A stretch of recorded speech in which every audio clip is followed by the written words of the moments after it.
Bismillahirrahmanirrahim. Assalamualaikum warahmatullahi wabarakatuh. Halo teman-teman semua.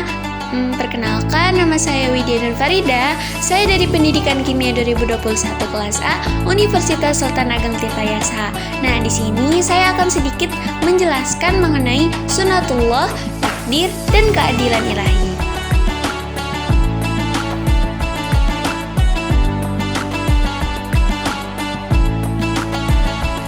Ada 4 pokok pembicaraan yang akan kita bahas. Yang pertama pendahuluan, yang kedua sunatullah, yang ketiga takdir Allah, dan yang keempat keadilan ilahi. Nah, pada pendahuluan ini terdapat Quran Surat Al-Ra'd ayat 11 yang artinya sesungguhnya Allah tidak akan mengubah keadaan suatu kaum sehingga mereka mengubah keadaan yang ada pada diri mereka sendiri.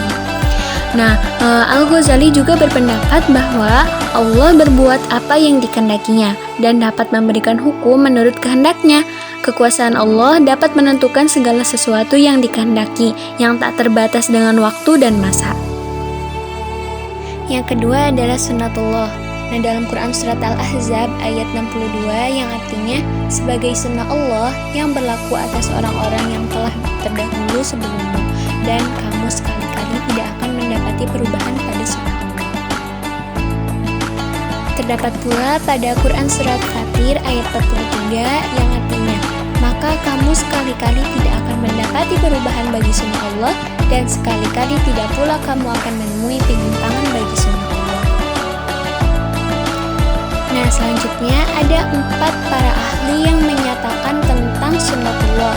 Nah, menurut Muhammad Fuad Abdul Baqi, dalam Al-Quran terungkap 8 kali dalam 4 surat, diantaranya terdapat pada Quran Surat Al-Ahzab ayat 38, Quran Surat Fatir ayat 43, Quran Surat Al-Mu'min ayat 85, Quran Surat Al-Fath ayat 25. Nah, 2 surat sebelumnya yang sudah dibunyikan artinya itu adalah salah satu dari 4 surat yang dinyatakan oleh Muhammad Fuad Abdul Baqi yang terdapat tentang sunatullah.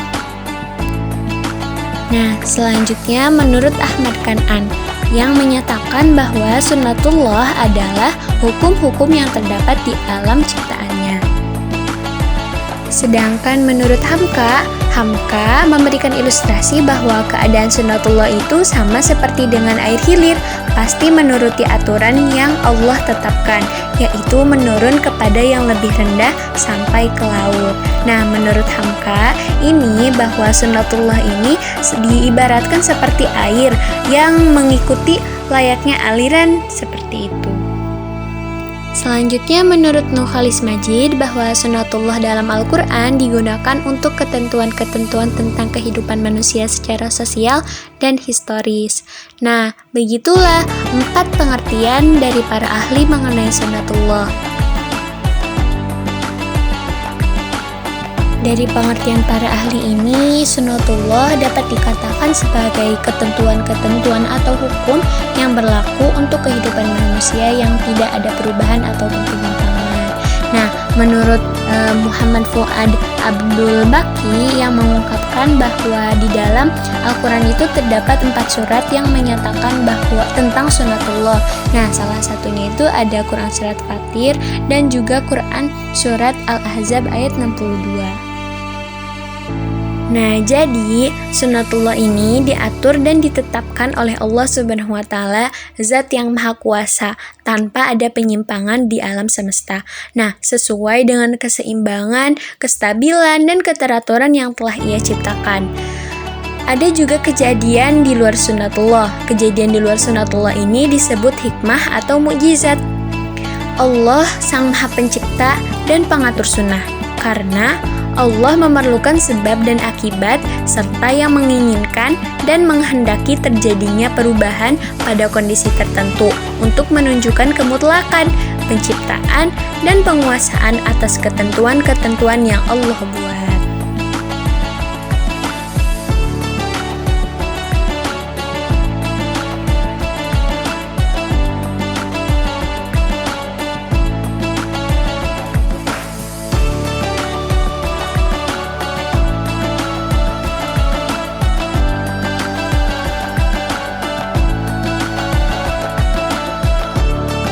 Nah, sudah dijelaskan pula dalam Quran Surat Ar-Rod dan juga Quran Surat Al-Hijr. Quran Surat Ar-Rod pada ayat 8 dan Quran Surat Al-Hijr pada ayat 21.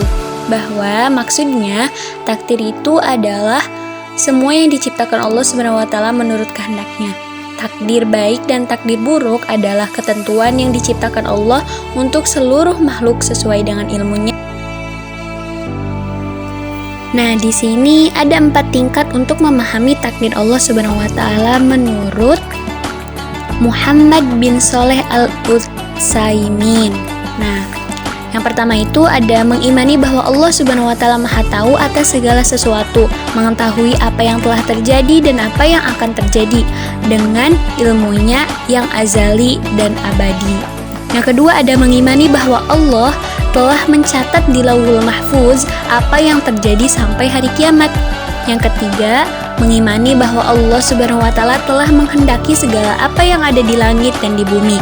Tiada sesuatu pun yang terjadi tanpa dengan kehendaknya. Apa yang dikehendaki Allah itulah yang terjadi, dan apa yang tidak dikehendaki Allah tidak akan pernah terjadi.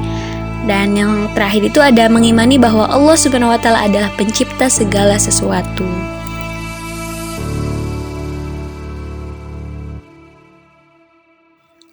Masih mengenai takdir, apa yang diperbuat oleh manusia itu akan dipertanggungjawabkan di hadapan Allah Subhanahu wa taala, baik itu yang jahat maupun yang baik. Pada hakikatnya, semua itu menuju takdir Allah Subhanahu wa taala sesuai dengan apa yang mereka perbuat. Menurut Iman Abu Iyamtah menyatakan bahwa kemaksiatan seluruhnya dengan ilmu Allah, qada, takdir dan kehendaknya, tetapi bukan dengan mahabbahnya atau rasa kesukaannya, juga bukan dengan ridho dan perintahnya. Begitu juga yang berbuat baik, seluruhnya dengan ilmu Allah, qada, takdir, masyiah, mahabbah dan perintahnya. Allah tidak akan mendolimi hambanya kecuali hamba itu yang mendolimi dirinya sendiri.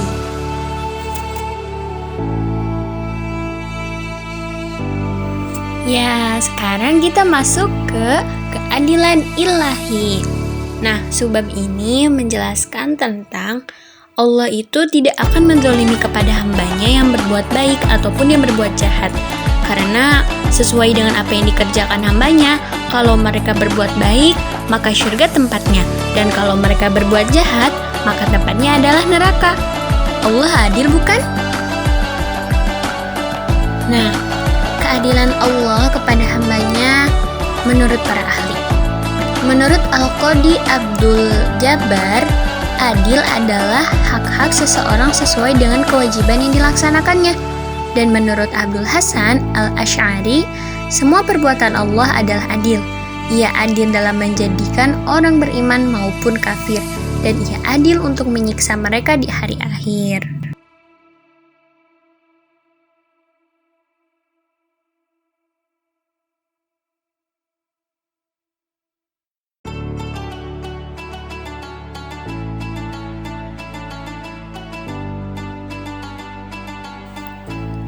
Nah, maka dari itu, keadilan Allah tidak akan pernah merugikan sedikit pun kepada hambanya. Karena Allah mencatat semua perbuatan hambanya, baik yang beriman maupun yang kafir. Allah juga adil memberi pahala atau siksa kepada hambanya. Dalam hal ini Allah berfirman, "Kami akan memasang timbangan yang adil pada hari kiamat, maka tiadalah dirugikan seseorang barang sedikit pun. Dan jika pahala itu hanya seberat biji sawi pun, pasti akan mendapatkan pahalanya. Dan cukuplah kami sebagai pembuat perhitungannya." Quran Surat Al-Anbiya ayat 47. Masya Allah. Nah, nanti di hari kiamat Allah akan memutuskan hukuman kepada makhluknya dengan seadil-adilnya.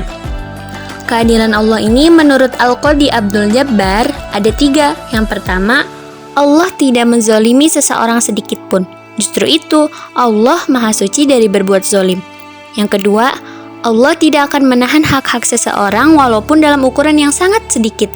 Bagi yang memiliki sifat seperti ini, tentunya tidak mungkin menzalimi berasal dari dirinya. Yang ketiga, Allah menggunakan neraca dengan adil dan perhitungan yang cermat.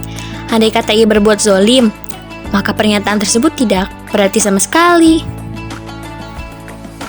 Nah, maka dari itu, keadilan Allah tidak akan pernah menzalimi manusia dan Ia tidak akan pernah mengingkari janjinya.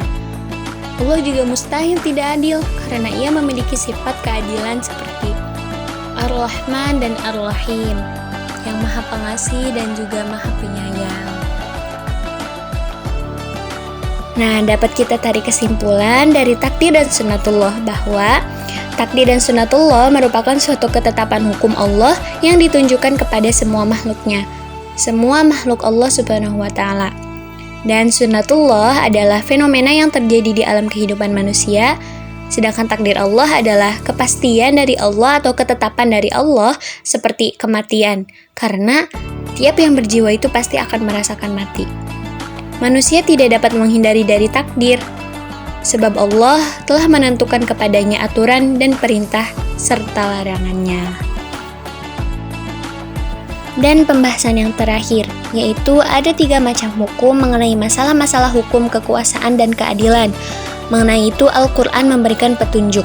Menurut Anwar Harjono, diantaranya yang pertama, hukum yang mengatur alam semesta seluruhnya yang sepenuhnya berada dalam kekuasaan Allah atau kekuasaan Tuhan.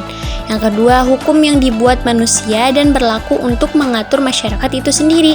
Dan yang ketiga, hukum yang tidak pada hakikatnya berpengaruh dan bahkan pada hakikatnya berlaku untuk mengatur masyarakat manusia dengan atau tanpa persetujuan manusia yang disebut sunnatullah.